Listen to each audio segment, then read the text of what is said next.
हरे कृष्णा, राधे राधे। आप सबका वेलकम है वृंदावन सखी में। आई होप आप सब खुश होंगे, बढ़िया होंगे और हमारी तरह ठाकुर जी की सेवा में मदमस्त होंगे और ठाकुर जी की कृपा का अनुभव भी कर रहे होंगे।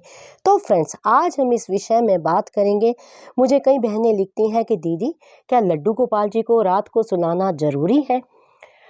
एक बहन ने मुझे लिखा, दीदी मेरे घर में गोपाल जी हैं, मैं रोज़ पूजा करती हूँ, पर मेरी सहेली कहती हैं कि लड्डू गोपाल जी की बस पूजा करो मन से, उनको सुलाने की क्या ज़रूरत है, कोई विधान नहीं है लड्डू गोपाल को सुलाने का। तो दीदी आप ही बताएं, क्या लड्डू गोपाल जी को सुलाना चाहिए? कोई ज़रूरी है? वो तो भगवान है, उनको क्या सुलाना।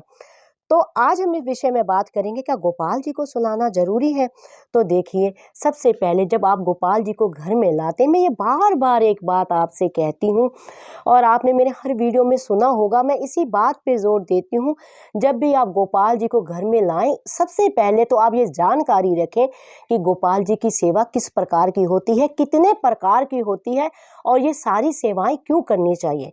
सबसे पहले तो बात ये आप जानें कि ठीक है, ये धातु में है, ये एक मूर्ति समझ के आप इनको घर पे ना लाएं। ये ना सोचे कि एक मूर्ति है, हम मार्केट में गए, खरीदा और घर में ले आए।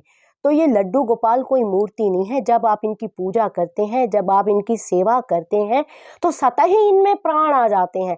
चाहे आपने प्राण प्रतिष्ठा की है या नहीं की है, ये भाव से ही इनके प्राण जो है जागृत हो जाते हैं, इनके प्राण आ जाते हैं और इनको भूख, प्यास, नींद जरूर, हर इनके सुख दुख की हर चीज़ें, सर्दी गर्मी हर चीज़ें आपको देखनी चाहिए। इसीलिए मैं कहती हूँ, अगर आप सेवा कर सके तो ही गोपाल लाएं।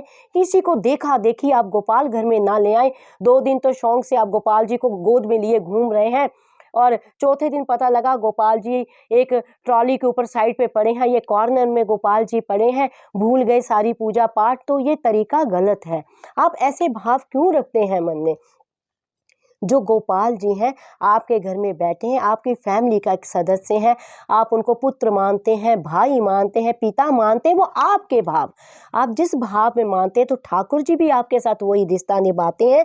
तो जहाँ तक सवाल है कि ठाकुर जी को सुलाने का, तो आप देखिए, अगर आप किसी को, आप 1 दिन ना सोएं, आप 2 दिन ना सोएं, तो आपकी क्या हालत होगी। आप सुबह काम करने जाएंगे, आपका काम नहीं कर पाएंगे, सिर घूमने लग जाएगा, सिर में चक्कर आने लग जाएंगे और गिर गिर के सिर नीचे जाता है और किसी प्रकार का कोई कार्य हो नहीं पाता। इसी तरह हमारे ठाकुर जी सारा दिन बैठे रहते हैं, भक्तों को दर्शन देते हैं, भक्तों को आनंद देते हैं।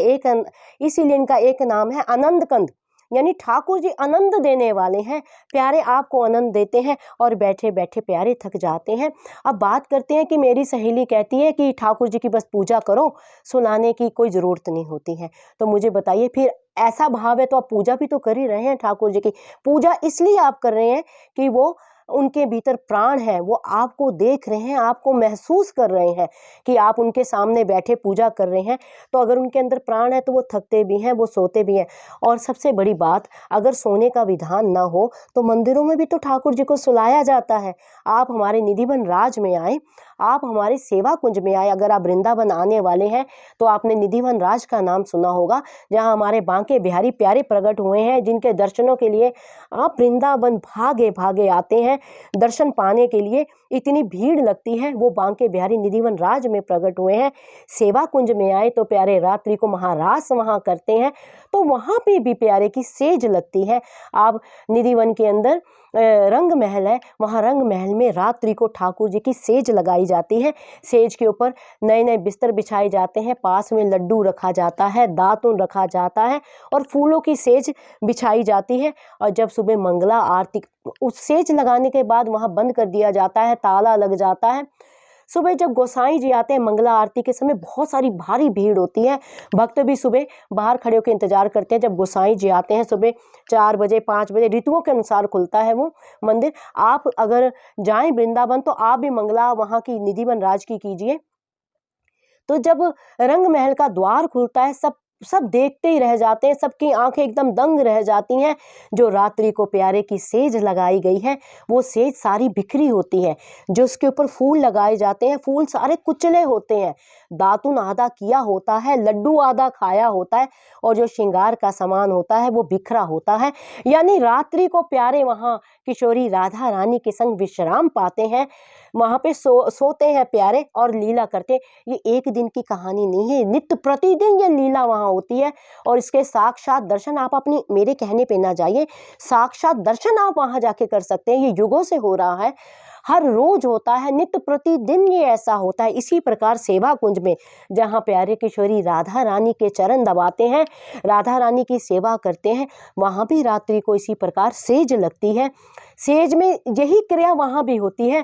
फूल कुचले होते हैं, बिस्तर खिसका होता है, जैसे किसी ने हाथ से चादर खींची हो, और दातून खाया होता है, जो पान का बीड़ा बोलते हैं। हमारे ब्रज में इसको पान रखा जाता है, उसको बीड़ा बोलते हैं।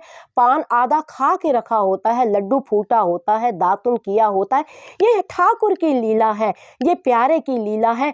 प्यारे ये दर्शाते हैं कि मैं यही हूँ। वैसे भी हमारे प्यारे कहते हैं, मैं एक पग भी ब्रज छोड़ के बाहर नहीं जाता। वो ही ब्रज के प्यारे ठाकुर, वो ही ब्रज के बांके बिहारी हमारे घर में विराजमान है, हमारे घर में लड्डू गोपाल बन के बैठे हुए हैं। तो रात्रि में ठाकुर, अगर आपके घर में गोपाल जी हैं, आप देखना ध्यान से, अगर आप गोपाल जी को 2 दिन 4 दिन ना सुलाओ तो आप भाव से प्यारे के चेहरे को देखना, ठाकुर जी की आंखें चढ़ी चढ़ी होंगी और ठाकुर जी चिड़चिड़े होंगे। आप भाव पढ़िए ठाकुर जी के, अगर आप ठाकुर जी से प्रेम करती हैं तो ठाकुर जी के भाव आप मिनट में पड़ जाएंगी।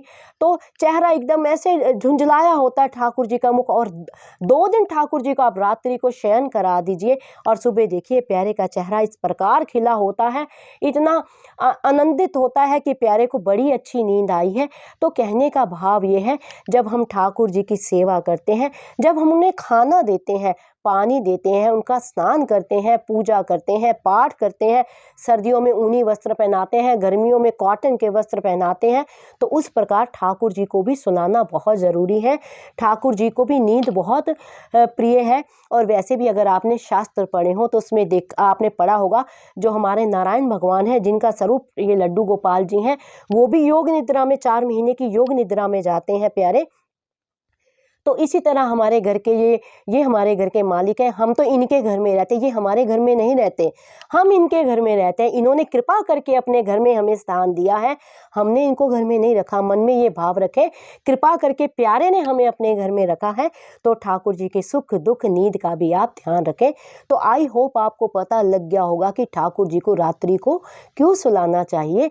तो अगर आपके मन में किसी तरह की भी कोई जिज्ञासा है, कोई प्रश्न है, कोई क्वेरी है, तो आप मुझे कमेंट बॉक्स में लिखिए। मैंने जितना संतों की वाणी से सुना है, जितना मैंने रसिकों की संग से पाया है, जितना मैंने ठाकुर जी के प्रेम में पाया है, जितना मैंने अध्ययन किया है, उसके अकॉर्डिंग ही मैं आपके प्रश्नों का उत्तर देती हूँ। अगर आपको ये वीडियो अच्छा लगा हो तो इस वीडियो को लाइक करना, शेयर करना, सब्सक्राइब करना ना भूलें।